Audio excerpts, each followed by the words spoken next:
Պանդավցյան ինչ անել, որ կրկնության ականատես չլինենք, օրինակ հունիսի 7-ից հետո։ Սարա ջան, այս երևույթները նորություն չեն։ Սա միակ դեպքը չի։ Սրանից առաջ էլ է եղել, սրանից հետո էլ է լինելու։ Երևի գնալով կսաստկանա։ Սրա միակ լուծումը, ճիշտն ասած, ես առաջարկել եմ, մի մոդել եմ ներկայացրել քաղաքական ուժերին, որը դժբախտաբար ընկալվեց, բայց չիրագործվեց։ Հիմնական միտքն էր, որ բոլոր ուժերը մի դաշինք կազմեն, գնան մի դաշինքով, ստեղծեն ժողովրդի դաշինք միավորում, մի տողով գնան ընտրությունների, որ ժողովուրդը գնա ընտրությունների, գնա ինքը իրան ընտրելու, մի տող գնա, մեկին շատ է սիրում, մյուսին քիչ է սիրում, բայց հիմնականում կգնային մեկ կընտրեին մի դաշինքի, բայց չստացվեց։ Չնայած ամեն ինչ կորաշի, ասենց, այս երևույթները, որ լինում են, դրդում են դրան։ Տեսեք, թշնամին ինչ ասում, ոնց ասում, պատերազմի եռագլուխ կուսակցություն։ Ինքը արդեն բերեց միավորեց էդիան, պետք է դրանից օգտվել, ոչ թե ինչ-որ զարմանալ, այլ օգտվել դրանից։ Այո, միասին են, գնում են պատերազմի, մեր մոտ պատերազմ ընթանում։ Շատերը ասում են Սարդարաբադ ենք ունեցել, այսօր էլ Սարդարաբադը, ճիշտ է, բայց մոռանում են ասել, որ Սարդարաբադը մենակ չէր, կար Սարդարաբադի ճակատամարտ, կար Ղարախ Քիլիսայի ճակատամարտ, և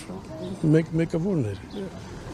երեք ճակատամարտ տվեց այդ, և ինչն էր հիմնականում, Հայաստանի փրկության հարցն էր այդտեղ, այսօր էլ դրված է Հայաստանի փրկության հարցը, հիմա այդ որ ասում եռագլուխ կուսակցություն, գոնե մարդիկ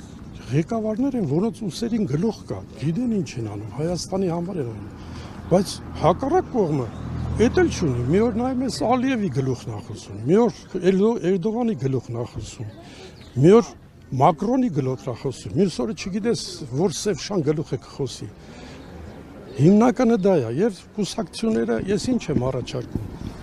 Սարդարաբադը մենակ չէր, 3 ճակատամարտ էր։ Բերեք այդ Բաշապարան, Ղարաքիսա, Ատեսից լավ ես հիշում։ Բերեք այդ 3 ճակատամարտերը ինչի համար է, Հայաստանի փրկության համար։ Բերեք միացրեք իրար, այսօրվա ճակատամարտը կոչեք ավարարի ճակատամարտ։ Հիմնականում իրականում տենց էլ կա։ Տեսեք,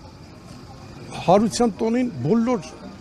հայերը, ով որ իրան քրիստոնյա համարում, գնում են մոմ են վառում եկեղեցում։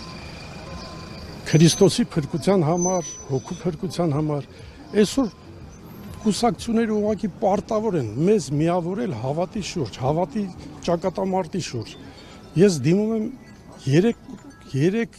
շարժումների, 3 չգիտեմ ուժերի դաշինքների ղեկավարներին, Սամվել Կարապետյան, Ռոբերտ Քոչարյան, Գագիկ Ծառուկյան։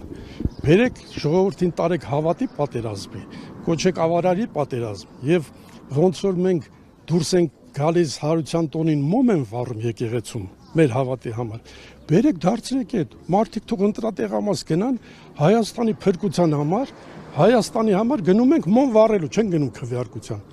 Դրանով առաջնորդվելով կոչ անեն, տեսեք ժողովուրդը ամեն մեկը մի կուսակցության ճիշտ է, աջակից է, մի դաշինքի աջակից, բայց բոլորը եկեղեցու աջակից են։ Ժողովրդին հանեք տարեք այդ ձևով, այ մարդ, ստեղծեք մի մոդել, այդ մոդելով թող գնա, ասենք չստացվեց միասնության մոդելը, գոնե այդ ձևով, ժողովուրդը թող գնա քվեարկի, ում ձայն կտա, ով շատ ձայն կհավաքի, թող նայել նստի վարչապետ, իմ համար դա մեկ է, ես տարբերություն չեմ դնում, եւ դրանով կտեսնեք ինչ կլի, կվերածվի մի հանրաքվեի, որ ժողովուրդը ցույց կտա իրականում քրիստոնյա ազգ ենք, թե մենք մուսուլման ազգ ենք բանանում, եւ ուզում եմ վերջում մի բան էլ առաջարկել։ Բոլորի եկեղեցուն պաշտպանում են, բայց մեր խորհրդարանում ազգային փոքրամասնությունները լիմիտավորված տեղ ունեն, բայց եկեղեցին տեղ չունի։ Թող խոստանա, որ հաղթանակից հետո եկեղեցին գոնե 1-2 ձայն կտան։ Պետք է իմ խորհրդարանում եկեղեցին ձայն ունենա, որովհետև ես գիտեմ, մյուսները ճամբար կփոխեն, ինչ գաղափար կփոխեն, բայց եկեղեցին ինչ չի դավաճանի, կմնա։ Սա է Զարա ջան, հիմնական։ Շնորհակալություն։